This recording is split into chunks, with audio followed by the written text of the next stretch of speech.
form that Sessegnon's in, you kind of bet that maybe that was going bottom corner, but luckily for us, we defended the first bit of danger. Jonathan! I'm sure he wants a goal against us as well, won't he? Prove me wrong as to why I let him go to bring in Lukaku instead. That was towards Torreira. We've got one more change coming on, and that's Miranchuk looking for a more creative spark in our midfield side. Gankov sees Aaron Wan-Bissaka. Bissaka's cross. Lukaku! Oh, that was the moment! That was the moment! Against your former club to settle the match. He does everything right, pushes off his defender, and his header is close to going into that top corner, but not close enough. Still well, trying to make it happen, and there goes the full-time whistle. Nothing to separate the two sides after the 90. Both teams unbeaten run will continue. It is a 8th draw in the league for Manchester United, the 4th draw for us. Honestly, we've played them twice, we've drawn twice. I mean, it just shows you just how good both these sides are.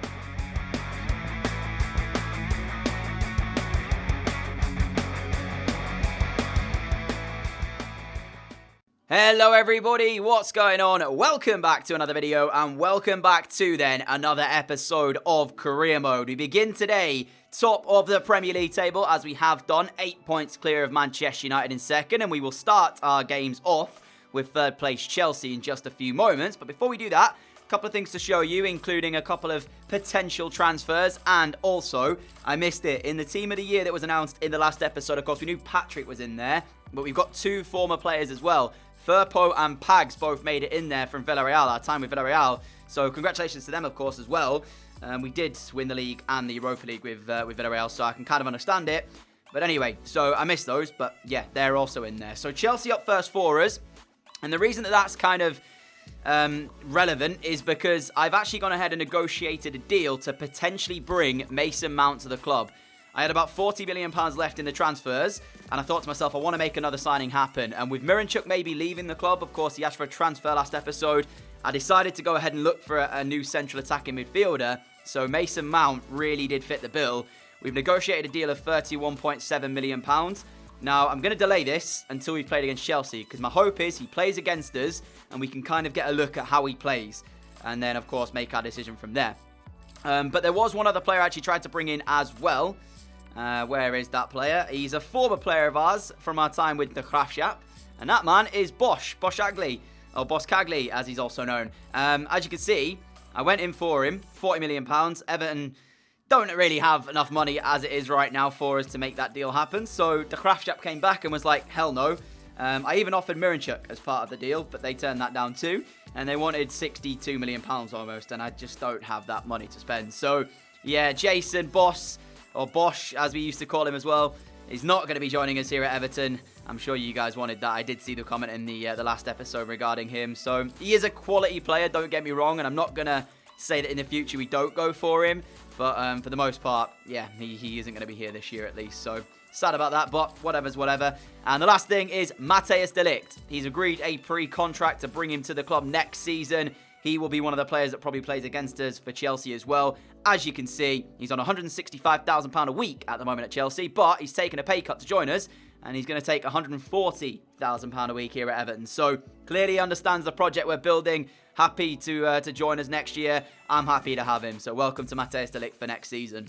So on the Mason Mount front as well, he's just told me he's looking forward to contract negotiations. I actually don't want to bring him in if we still keep hold of Miranchuk, because I don't feel like having both in at the club is really a good idea. You know, we've got places to be fought for anyways, and we've got a lot of players who are struggling to actually get in the side, you know, so, you know, you can't really bring in another midfielder when you got Lookman on the bench, not even being able to get on the bench actually, Orsic, Miranchuk, you know. So if Miranchuk doesn't leave, I can't imagine we're going to go ahead with that deal for Mason Mount, but we'll see. I am quite foolish when it comes to bringing in players that I just don't need, because they take my eye for a second or whatever, and I like maybe bringing them in to see what they're going to do. Mason Mount has always intrigued me in career modes, because I've not really kind of used him before, but I do think that he's a bit of a beast. So yeah, nevertheless, it's time for our first game of the day then. Chelsea up first. Unfortunately, Herrera not quite fully fit there, so Richarlison is going to start up front alongside Romelu Lukaku, who it just seems like we're playing against his former club all the time. Like, we played against Man United last time, Chelsea this time. Who's next? I mean, Joe Gomez on the right there. Clearly, they're going to have a very good back four, Chelsea, and I'm intrigued to see if De Ligt will start the game, having agreed to join us next season. Something fairly interesting just popped up in terms of top scorers in the division. We are the top scorers with 45, but Chelsea in there on 36. And they're third as well. So, yeah, it's pretty much how the table's looking. Us first, Man United second, Chelsea third. And we're exactly the same in the top scoring teams in the division. There's quite a few familiar faces in this Chelsea side, actually. They've got a very, very good squad. So, do expect this to be quite tough. But Lunan starts in goal. Pretty much our standard back four. Wan-Bissaka, Holgate, Sanchez. And apparently I've been saying Tierney's name wrong. Apparently it's Tierney? Or Tierney? I don't know. I did check it in the comment section. But if you've been following me on the channel a long time, you'll know I get a lot of pronunciations of players' names wrong. So Tierney. Is it right? Tierney? Tierney? I think it's Tierney, right? So, yeah, anyway. 2 Gomez's at the back for Chelsea. So De Ligt does not start. Interesting. De Jong, Zakaria and Kante in the midfield 3 with Willian, Alcesa and Hazard in front. De Ligt doesn't start though. Wow. Mason Mount also not starting, so I'm not even going to get to look at Mason Mount and see how he plays. Nevertheless, we're underway. I mean, we're fast approaching half-time and there's nothing to show you. Literally neither side has been able to create anything worthy of even a chance. So, not a great first half of football for either side, particularly here. And I'm sure they'll both want to improve on this second half when we get into it. But maybe there's a last half chance in the game in this first half for us as Aaron Wan-Bissaka drives forward.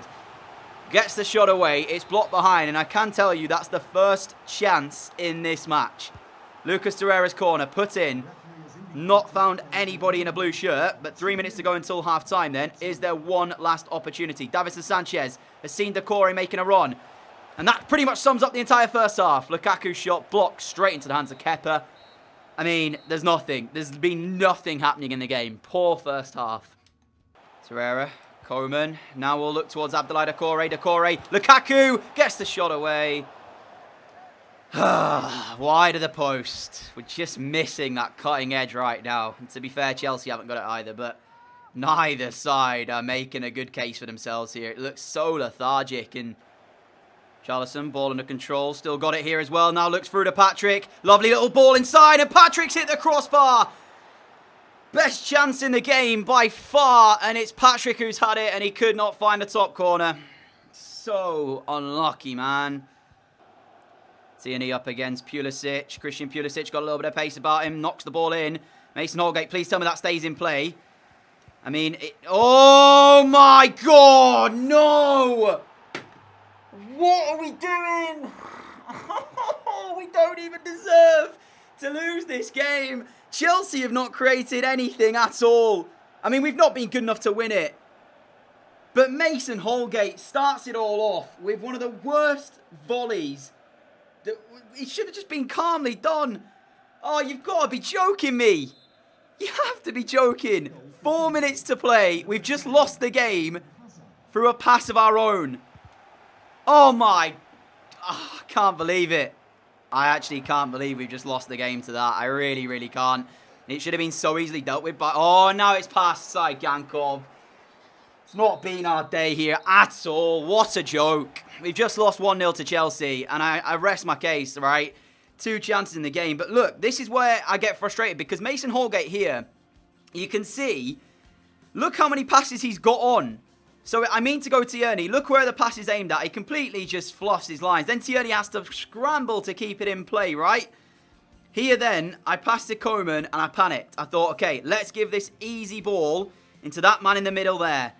There's the pass and he runs away from it. Who is it? Is it Patrick? Yeah, it's Patrick. Instead of running towards the ball, he takes a step away from it. Hazard then just drives that. I mean, I don't quite know why he's waiting for the ball, I'll be honest with you. Drives on it and smashes it home. Chelsea nick it in the last few minutes of the game. There you go. Match facts tell you the entire story. What a shocking game that was. Can't believe we just lost our first game of the season like that. We were unbeaten as well in the Premier League. What an... Typical DJ. Honestly, man. Okay, well, we've at the moment not got rid of Miranchuk. So Mason Mount, I'm not going to be making this deal happen. Because... we need to get rid of Miranchuk really before we actually consider that. You know, it doesn't make too much sense as bringing in another attacking midfielder if we can't even get Miranchuk in the side. So negotiations with Mason Mount are over until we do get go with Miranchuk. He is transfer listed at the moment. Nobody seems to be coming in to make that signature happen. And you know the Argentinian centre-back that I scouted from Tottenham who had that good game against us when we only beat them by a goal to nil, I think it was?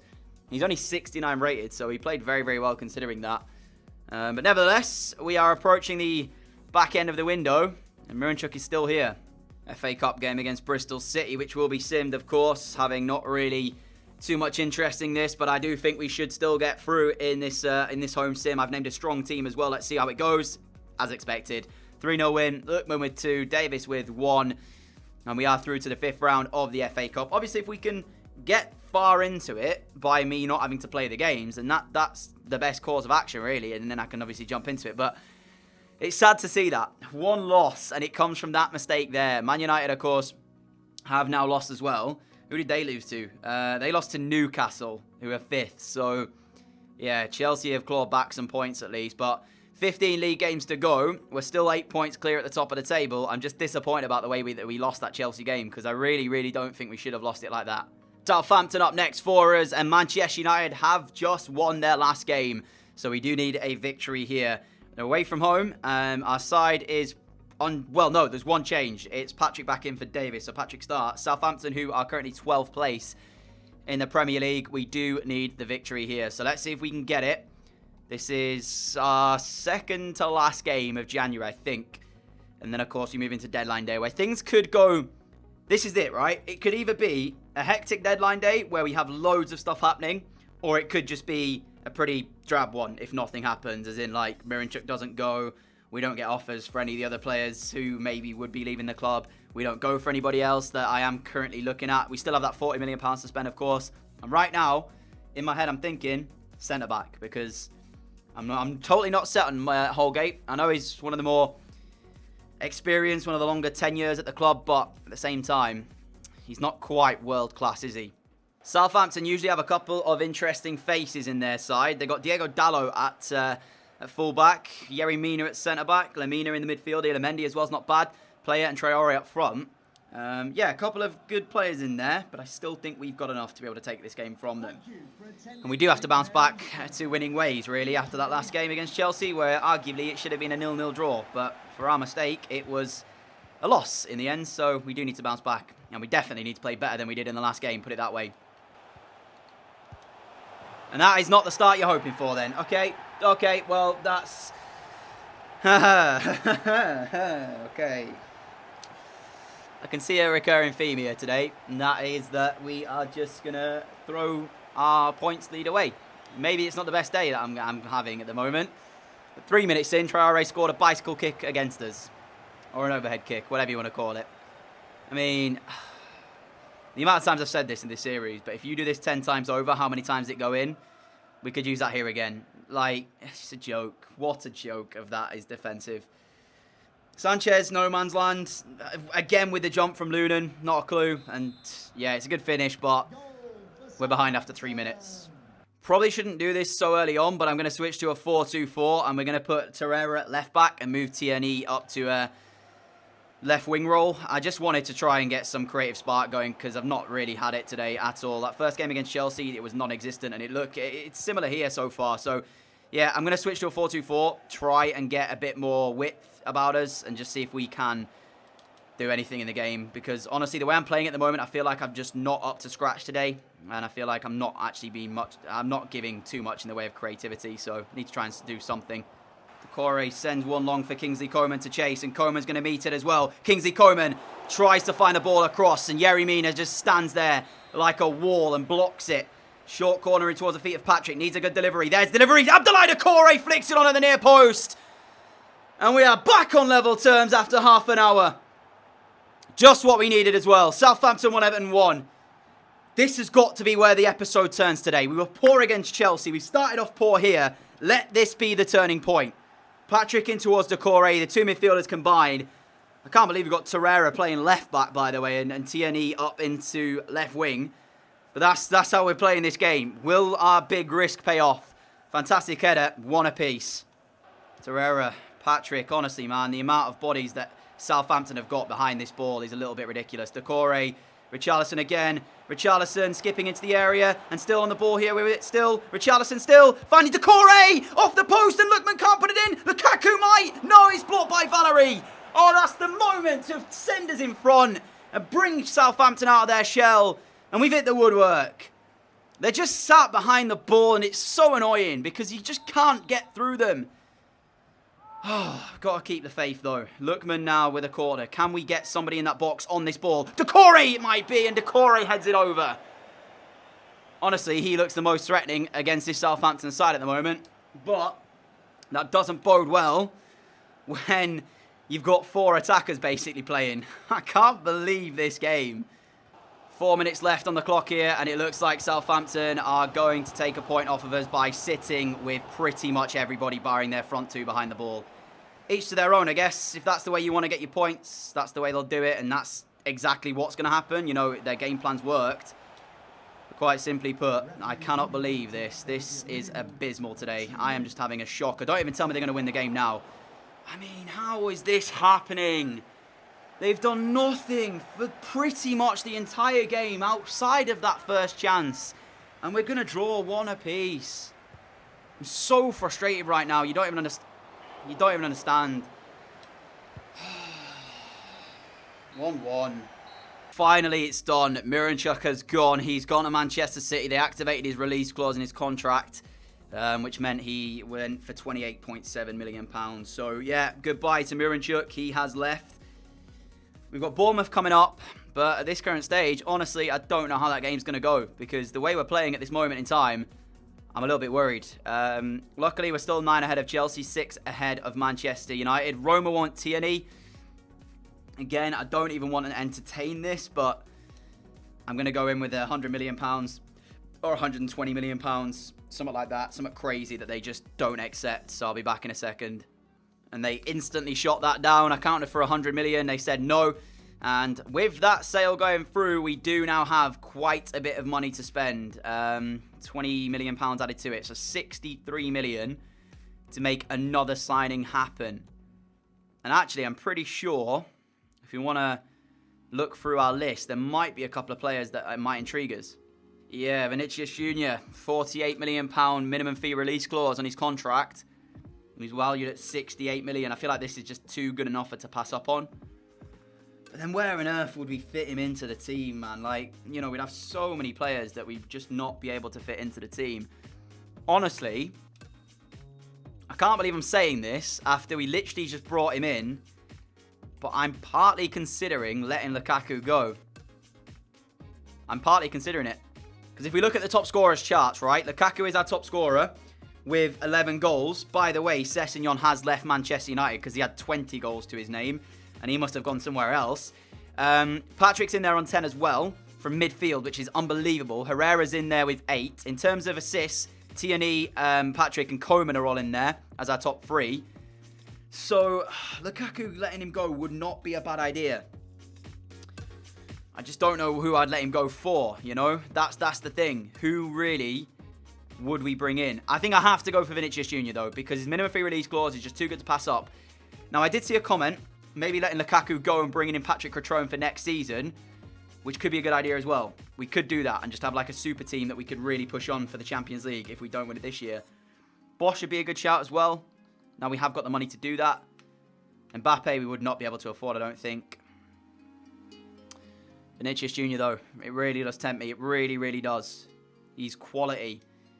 And for that kind of money, I think we have to do it. Let's pay and skip the club negotiation so we can make that contract happen. Let me have a little think.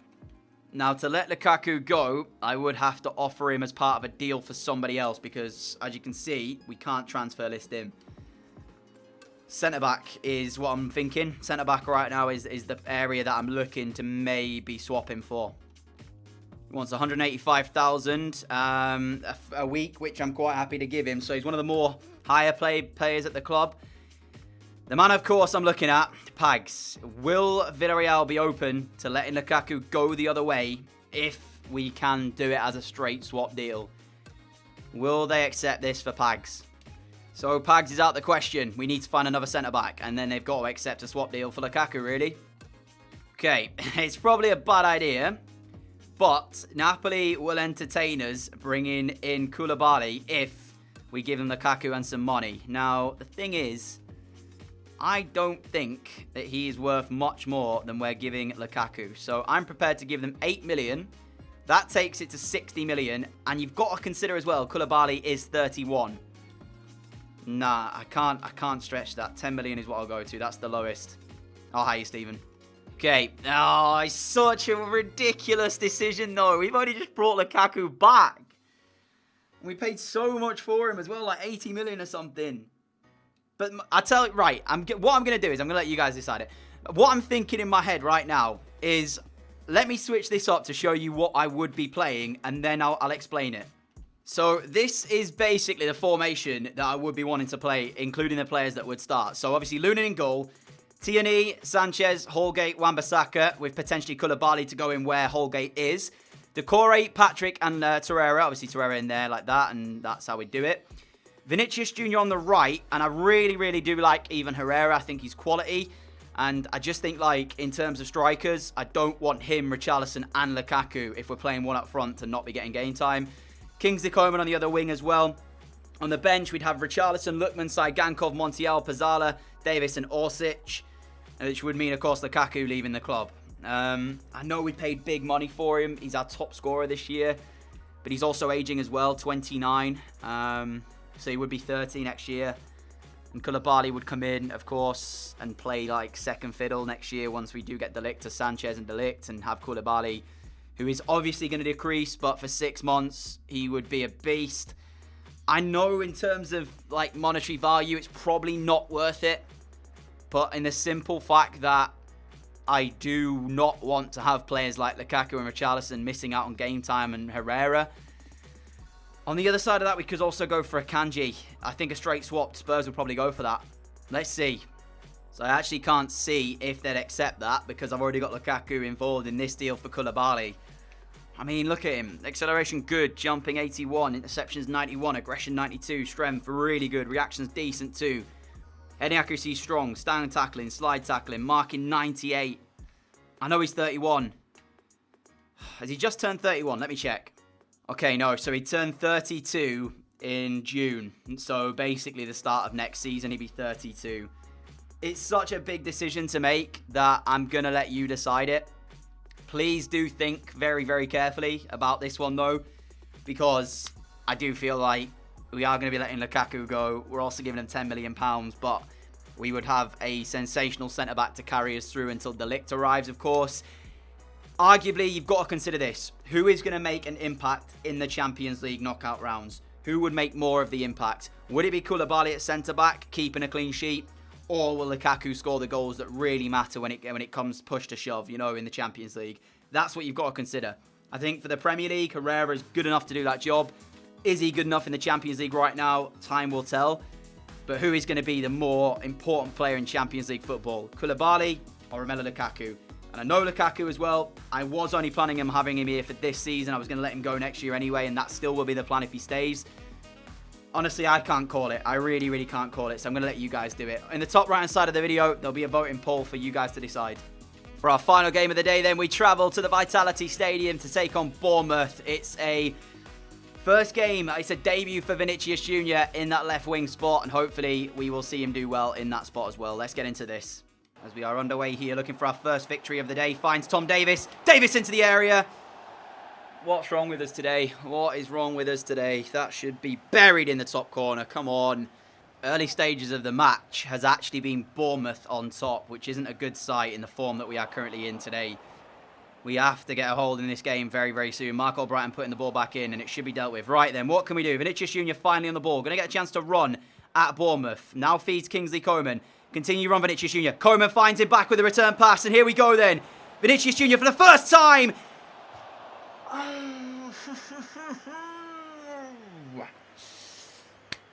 What is wrong with me today? Why can I not finish these chances? I am having a nightmarish day today. What am I doing? No wins in 2. And the way we're playing, looking like it's going to be no wins in 3. It literally is right now, us breaking away whenever Bournemouth have an attack.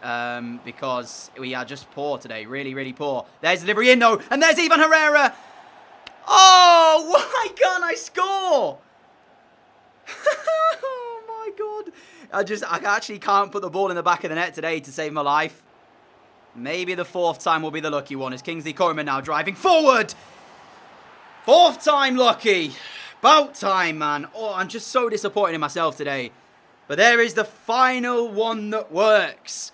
Bournemouth 0, Everton 1. It's been coming, honestly. They keep committing too many men forward, trying to get themselves in a chance, and then we counter-attack 3 on 4 at the back. Our front three should tear teams to shreds. Koeman, Vinicius Jr. now, of course, and even Herrera should be tearing teams apart. We haven't finished our other chances, but this one's in the top corner. Kingsley Coman, putting my faith in him, of course, starting him ahead of Richarlison out on that side, and I'm glad I did. 1-0 Everton.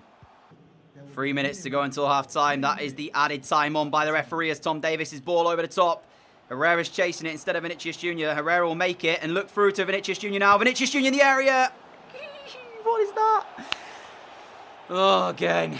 Another wasted chance. Bournemouth 0, Everton 1. Half-time is looming, and it looks like it's going to be us ahead at the break. Miraculously, may I add, because today's not been our day. But if we can at least... What? Hold on a minute. What's he giving the penalty for here? I mean, there's nothing. I feel like I should miss this because it's the right thing to do, sportsmanship-wise. But then again, I can't really afford to. What is he actually giving a penalty for? Is it this? I mean, he doesn't even go down, Vinicius Jr. Okay, well, anyway, the penalty's been given. I'll say I'm going to try and score it. But the chances are, I probably will miss. I'm just going to give it to Kingsley Coman. Top right. Come on, let's see what we can do.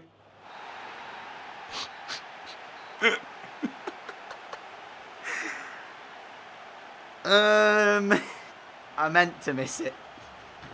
Compare this to last episode, right? We played Liverpool. We had 3 shots on goal. We scored all 3. Today, we've probably had about 30. Scored 2. Yeah, it's really not been our day today. Even Herrera, second half on the running, though. Looks back for him. Herrera, unbelievable. I have no words. I don't know what is wrong with me today. I really, really do not know what is wrong with me today.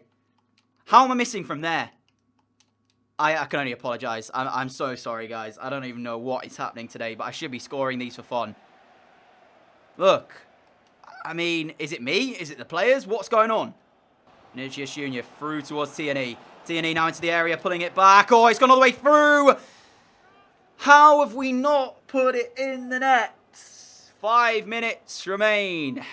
Going to make a change. Montiel on for Wan-Bissaka, who is looking very, very tired out there.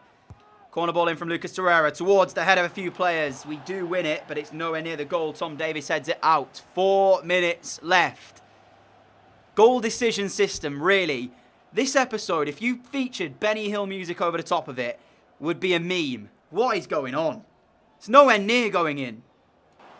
Victor Saigankov, laid in from Ivan Herrera. Saigankov, get in! 2-0 Everton, make sure of the 3 points from the Vitality Stadium. Commiserations Bournemouth, they've been good, but we haven't been our best. And that's definitely shown today. I'm just kind of relieved that I'm finally going to win a game for you guys, because I thought we were going to have an entire episode without a win. Defeat to Chelsea earlier, drawing the last game. Honestly, I felt like it was going to be a day where I didn't win, so relief is what I'm feeling. Bournemouth 0, Everton 2, 3 points in the bag. And there goes the full-time whistle. We get our first win of today. It is going to end off the episode in a bit of a lighter note, but it was frustrating throughout this one. The throwing away of the game against Chelsea. But I want to highlight something. I mean, we had 10 shots in this game, and we hit the target with 1. Wait, what? It says we hit the target with 1, and it's showing 3 dots. I have no idea. Regardless, we do get the win. So it is a good way to end off the episode. But I suppose that's not the big thing from it, is it? Because now we have a decision to make. In regards to Koulibaly, who will turn 32 at the end of this season, we now need to decide whether or not we let Lukaku go the other way with £10 million to bring him in. So it's over to you. Top right hand side of this video to vote on that poll. We started the episode off on 50, was it 8 points? We've ended on 62. A win, a draw, a defeat. United still 6 behind us, but they started today off, I think, 8 behind. Chelsea have clawed the gap back a little bit. They do have a game in hand as well, so they could still be within a shout. Wolves climbing up into 4th. Unbelievable stuff from them. City struggling. Elsewhere, Spurs 11th. Liverpool 15th. What is going on there still? Oh my goodness me. But that will end off the episode today. A massive thank you for watching. Apologies for the salt throughout, but it was a very, very frustrating episode for me personally. Barcelona will be the first of the ties we play next episode out in February. We've got Wolves, who are doing very well, of course, in there as well. I'm looking forward to that Barcelona game. Potentially, we will have Lukaku or Koulibaly for that match. Over to you guys decide. Other than that, have a fantastic Sunday evening. I will see you all tomorrow with another video. I apologise for no player career story. I'm a little bit behind on videos. I've had a jam-packed work week, and I've still got it next week as well. So I'll try my best to get it out, but I'm not promising anything in the next coming days. I will try my hardest, though, for you all. Till next time, if you're not already subscribed, hit that button below, and I'll see you all again soon. Adios.